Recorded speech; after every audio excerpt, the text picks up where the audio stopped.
We're also, of course, keeping tabs on the situation in Soshanguve. That's in the north of Pretoria, following the murders of two young girls at the weekend. Patricia Visagie is part of our team watching developments, and she joins us now live. And Patricia, Soshanguve back in the headlines for all the wrong reasons once again. And there have been all kinds of questions about what can be done, what is being done to protect especially children in that community.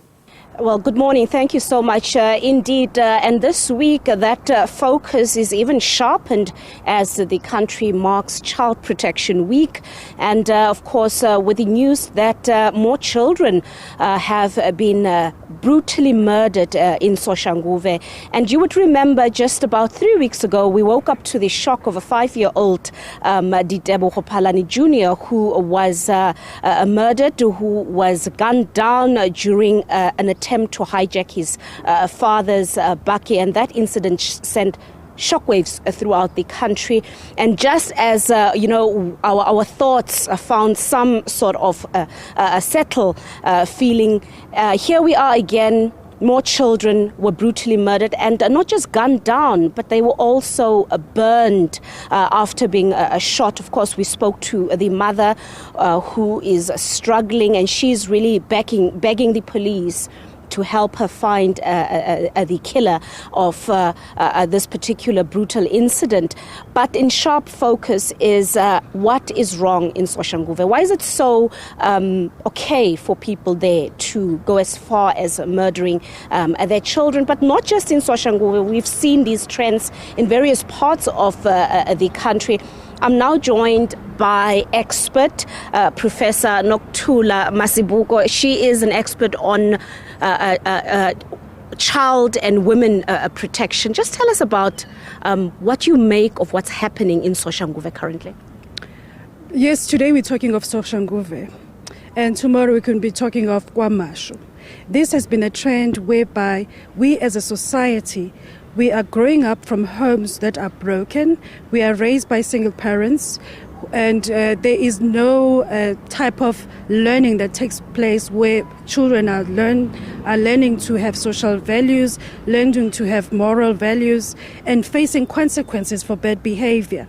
So right now, as we have seen in Soshanguve, we are shocked by what is happening, and as a society we're becoming immune to this type of violence, the magnitude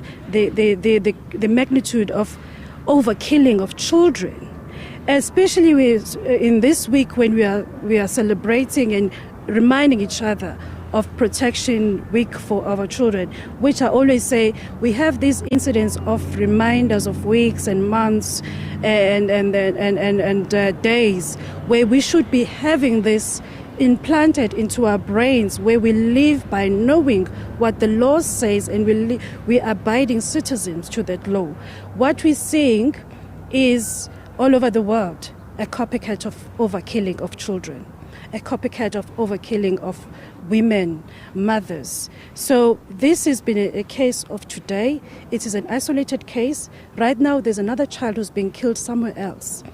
We need to go back to the rule of everything, where we go back to what has been broken within us. Why do we have broken religion, broken cultures, broken schooling system, broken families?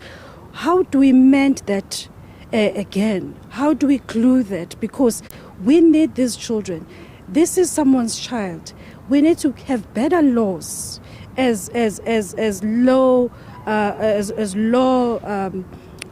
designers. We need to have better laws. We need to put ourselves and have better insight that that's someone's child. Tomorrow it could be my son. If we have that insight, we'll make and create better laws for everyone and stand by those laws. Because what we're seeing now, I may not have seen the murderer who has committed this act. I may not even interview that murderer. But there is something within a person who overkills an innocent child, we label them as narcissistic tendencies, narcissistic behavior. And if it's a behavior, then it's a learned behavior, because no one is born a murderer. No one is looking forward to have that as their main goal or have that as their purpose being on earth. So we need to go back to understanding what is it that has made this person think it is okay to take someone else's life, and not fear the consequence of their action. So somewhere in their own lives when they were growing up, no one taught them consequence. No one listened to them. No one said to them, you matter, you are fulfilled, you are a whole being, that they can go out there and strip someone else's life. So we need to go back. It cannot be the government issue. It cannot be the school system issue. It needs to be all players. Everybody has a role. Social media has a role. School has a role. Families have a role, religion have a role, culture has a role. So we need to go back to those basic that made you and me, you and I have a conscience, be aware of these things. So we need to go back to that.